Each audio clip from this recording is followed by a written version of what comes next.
لله الحمد لله كفى وسلام على عباده الذين اصطفى أما بعد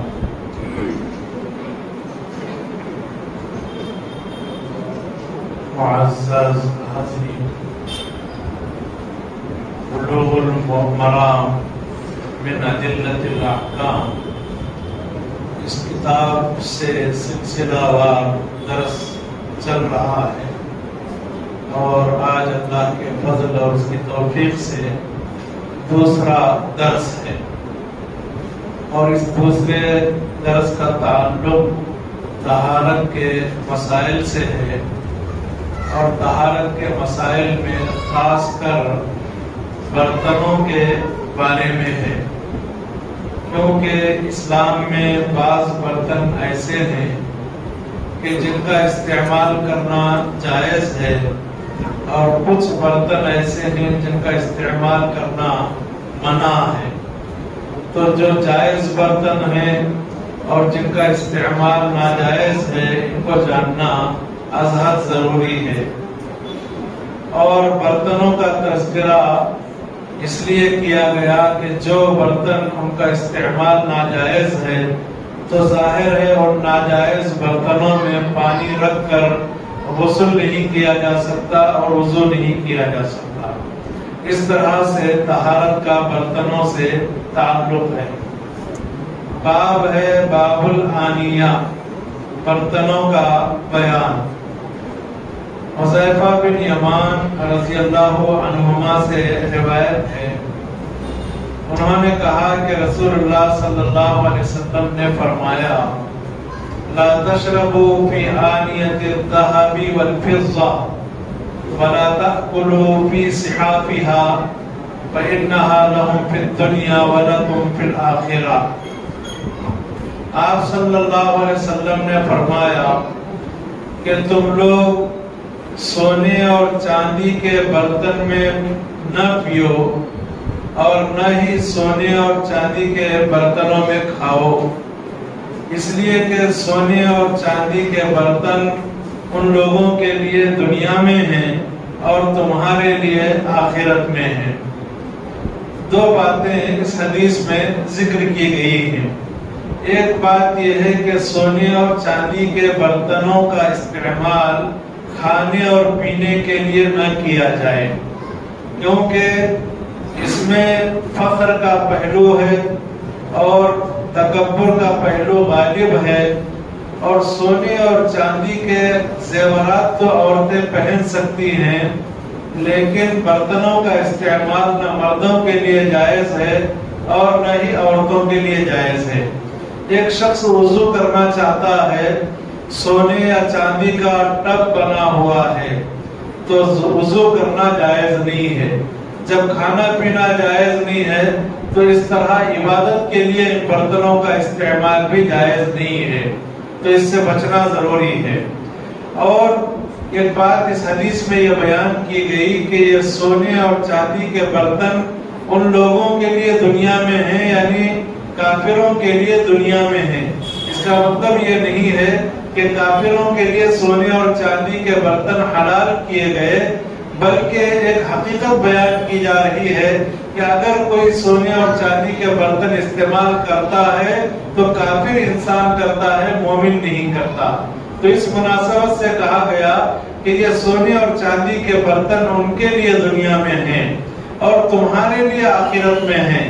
جنت میں سونے اور چاندی کے برتن جنتیوں کو دیے جائیں گے، اور یہ نعمت جنت میں نوازی جائے گی اہل ایمان کو۔ اب اور ایک حدیث ہے، ام سلمہ رضی اللہ عنہا سے روایت ہے، انہوں نے کہا رسول اللہ صلی اللہ علیہ وسلم نے فرمایا، الذی یشرب فی اناء الفضة انما یجرجر فی بطنہ نار جہنم۔ جو شخص چاندی کے برتنوں میں کھاتا پیتا ہے تو وہ اپنے پیٹ میں جہنم کی آگ انڈیلتا ہے۔ گویا کہ جہنم والا عمل کرتا ہے وہ آدمی جو سونا اور چاندی کے برتن میں کھاتا ہے۔ اس حدیث میں سونے چاندی کے برتنوں میں خورد و نوش کی ممانعت ہے، اور اس ممانعت پر عمل پیرا ہونے والوں کے لیے جہنم کی آگ کی وعید سنائی گئی ہے۔ ایسے لوگ نار جہنم کا ایندھن ہوں گے۔ تو بہرحال سونے چاندی کے برتنوں کو استعمال کرنے سے بچنا چاہیے، کھانے پینے کے لیے خاص کر، اور دیگر ضروریات کے لیے عام طور پر۔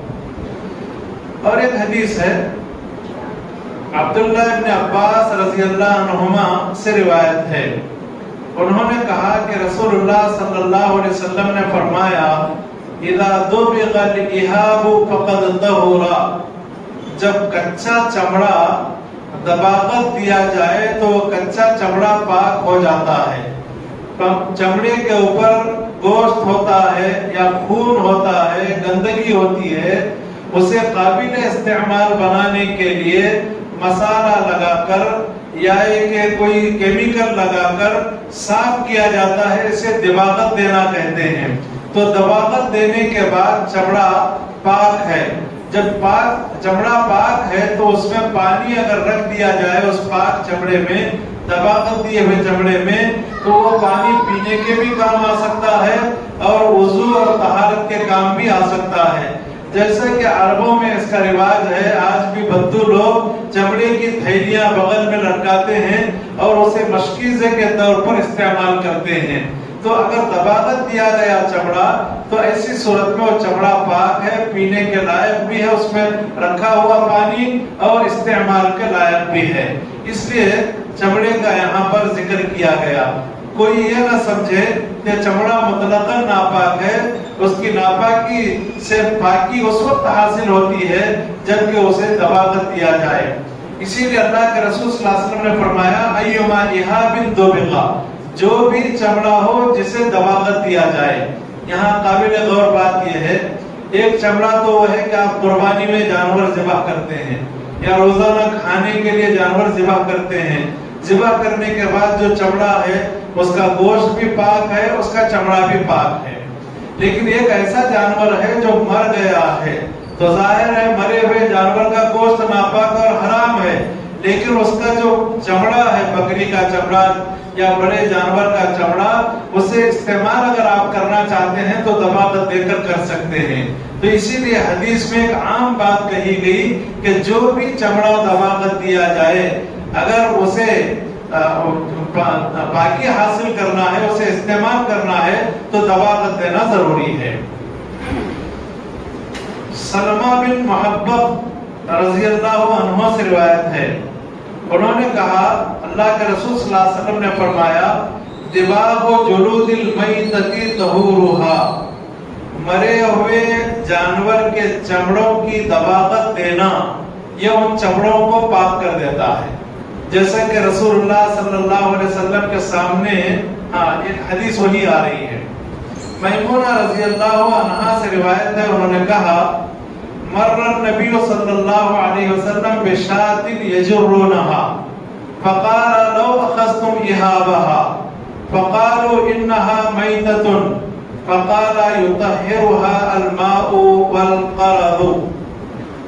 نبی صلی اللہ علیہ وسلم کا گزر ایک بکری کے پاس سے ہوا، یعنی مری ہوئی بکری تھی، وہاں سے گزر آپ کا ہوا، لوگ اس بکری کو گھسیٹ رہے تھے، اور گھسیٹنے کا مقصد یہ تھا کہ اس مری ہوئی بکری کو گڑھے میں ڈال دیں اور دفن کر دیں۔ تو اللہ کے رسول صلی اللہ علیہ وسلم نے فرمایا کہ تم لوگ کیوں نہیں اس کے چمڑے کو نکال لیتے، اگرچہ کہ وہ بکری مری ہوئی ہے، اس کے چمڑے کو کیوں نہیں نکال لیتے؟ صحابہ نے کہا اے اللہ کے رسول یہ تو مری ہوئی ہے، اس کے چمڑے کو ہم کیسے نکالیں؟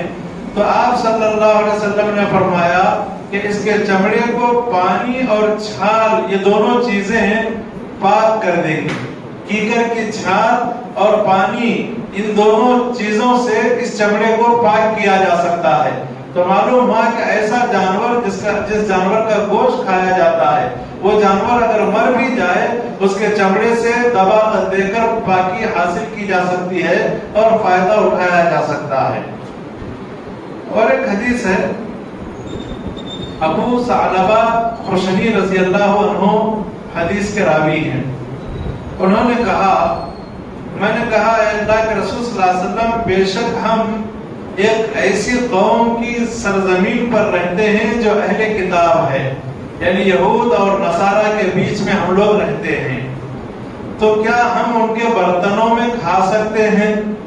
ضرورت پڑنے پر ان کے برتن لے کر برتنوں میں کھا سکتے ہیں؟ تو آپ صلی اللہ علیہ وسلم نے پہلی تاکید یہ فرمائی، لا تاکلوا فیہا الا ان لا تجدوا غیرہا فاغسلوہا وکلوا فیہا، تم ان برتنوں میں نہ کھاؤ۔ سوال یہ ہے کہ اللہ کے رسول صلی اللہ علیہ وسلم نے یہود اور نصارہ کے برتنوں میں کھانے سے کیوں منع فرمایا؟ اس لیے کہ وہ لوگ خنزیر کا گوشت ان برتنوں میں استعمال کرتے ہیں، اس لیے کہ وہ لوگ شراب کو ان برتنوں میں استعمال کرتے ہیں۔ جب یہ حقیقت ہے تو ایسی صورت میں ان کے برتنوں کو تم استعمال مت کرو۔ ہاں، اگر تم ان برتنوں کے علاوہ دوسرے برتن نہ پاؤ، سفر میں ہیں، کوئی اور برتن نہیں ہے، کسی یہودی کسی نصرانی سے برتن لینے کی ضرورت پیش آئی، تو اگر ان برتنوں کے علاوہ دوسرے برتن نہ پاؤ تو کیا کرو؟ ان برتنوں کو دھو لو۔ دھونے کی وجہ وہی ہے، ہو سکتا ہے کہ انہوں نے کوئی حرام اور ناجائز چیز اس میں استعمال کی ہو، تو ان کے برتنوں کو تم لوگ دھو لو اور اس کے بعد ان برتنوں میں کھاؤ۔ اب فرض کیجئے اگر کسی مشرک یا کافر انسان یا یہودی اور نصرانی انسان اگر ہمیں وضو کے لیے پانی دے رہا ہے اپنے برتن میں، تو اس برتن کو استعمال کر سکتے ہیں یا نہیں کر سکتے؟ کر سکتے ہیں، اس میں کوئی حرج اور کوئی مضاحکہ نہیں ہے، کیونکہ گندگی بظاہر برتن میں لگی نہیں ہے۔ البتہ کھانے پینے کے برتن میں ایک طرح کا شائبہ ہے کہ ہو سکتا ہے انہوں نے حرام چیز استعمال کی ہو، لہذا اس سے بچنا ہے، اور مجبوری میں دھو کر اسے استعمال کر سکتے ہیں۔ عمران بن حسین رضی اللہ عنہ سے روایت ہے کہ نبی صلی اللہ علیہ وسلم نے اور آپ کے صحابہ نے ایک شرک کرنے والی عورت کے مشکیزے سے وضو فرمایا۔ مشکیزہ اور ٹب سے اللہ کے رسول نے اور آپ کے صحابہ نے وضو کیا، تو معلوم ہوا کہ غیر مسلم کے برتن وضو کے لیے استعمال کیے جا سکتے ہیں، اس میں کوئی حرج نہیں ہے، کیونکہ نبی صلی اللہ علیہ وسلم نے اور آپ کے صحابہ نے اس پر عمل کیا ہے۔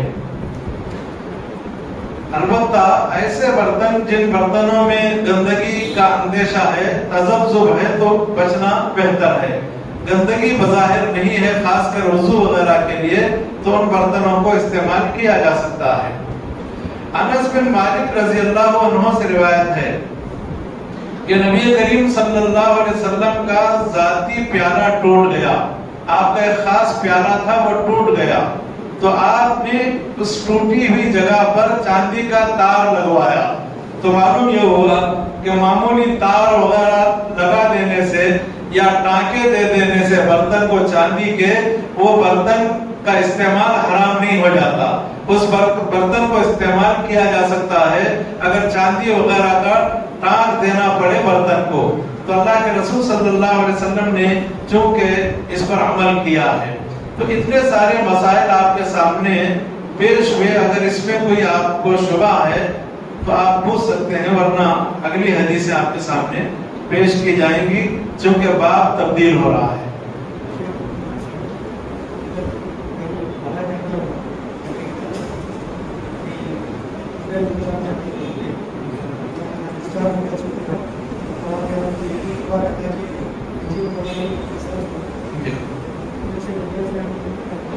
دیکھیے، بڑی ہوٹلوں میں عام طور پر گرم پانی سے برتن دھوئے جاتے ہیں اور بہت ہی صفائی کا خیال کیا جاتا ہے، اور اس بات کا بھی خیال کیا جاتا ہے کہ مسلمان شبے میں نہ پڑ جائیں، ورنہ ان کا کاروبار صحیح نہیں چلے گا۔ تو اس کا چونکہ وہ لوگ اہتمام کرتے ہیں، پھر بھی اس کے باوجود اگر شک اور شبہ ہے تو اپنے سامنے اس برتن کو دھلوا بھی سکتے ہیں یا خود دھو کر استعمال کر سکتے ہیں، اس میں کوئی حرج اور کوئی مضائقہ نہیں ہے۔ برتنوں میں جو خلائی، برتنوں کے اوپر چاندی کی خلائی جو لگائی، ہاں تو درست ہے، چاندی کے خلائی وغیرہ جو لگاتے ہیں اس کا استعمال درست ہے، اس کی واضح مثال وہی ہے جو آپ نے سوراخ کو بند کروایا چاندی کے ٹانک سے، تو درست ہے۔ باب ہے باب ازالت النجاستی و بیانها، نجاست کی تفصیل اور اسے دور کرنے کا بیان۔ انس بن مالک رضی اللہ عنہ سے روایت ہے، کہا رسول اللہ صلی اللہ علیہ وسلم سے شراب سے سرکہ بنانے کے بارے میں دریافت کیا گیا تو آپ صلی اللہ علیہ وسلم نے ایسا کرنے سے منع فرمایا۔ تو اس حدیث میں یہ دلیل پائی جاتی ہے کہ شراب کا سرکہ بنانا حرام ہے۔ یعنی ایک چیز ہے جوس نکالے آپ انگور کا اور وہ انگور سڑ گل کر شراب بن چکی ہے، انگور کا جو عصیر ہے اور جو شربت ہے وہ شراب بن چکا ہے، اس کے اندر کف بھی آ چکا ہے، شراب کی شکل وہ اختیار کر چکا ہے۔ اب اسے کوئی اور چیز ڈال کر اگر آپ اسے سرکہ بنانا چاہیں تو سرکہ نہیں بنا سکتے، اس کا سرکہ نہیں بنا سکتے۔ البتہ اس میں فقہاء کی آراء مختلف ہیں کہ شراب جب سرکہ بن جاتا ہے تو اس کے جواز اور حرمت کے بارے میں کیا رائے ہے۔ صحیح یہ ہے کہ ایسی صورت میں اس کی حرمت پر کوئی واضح دلیل نہیں ہے، یعنی یہ کہہ رہے کہ حرام ہونے پر کوئی واضح دلیل نہیں ہے، اور یہ حقیقت معلوم ہے کہ ایک چیز کی حالت کے بدلنے سے اس کا حکم بھی تبدیل ہو جاتا ہے، لہذا شراب کا سرکہ بنانا منع ہے۔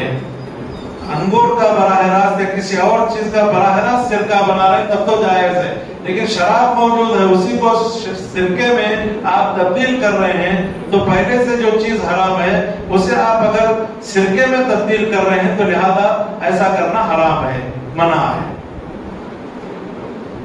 اور انہی سے روایت ہے انس بن مالک رضی اللہ تعالی عنہ سے، انہوں نے کہا کہ جس روز غزوہ خیبر تھا، جنگ خیبر کب ہوئی؟ سن 7 ہجری میں، صلح حدیبیہ کے بعد۔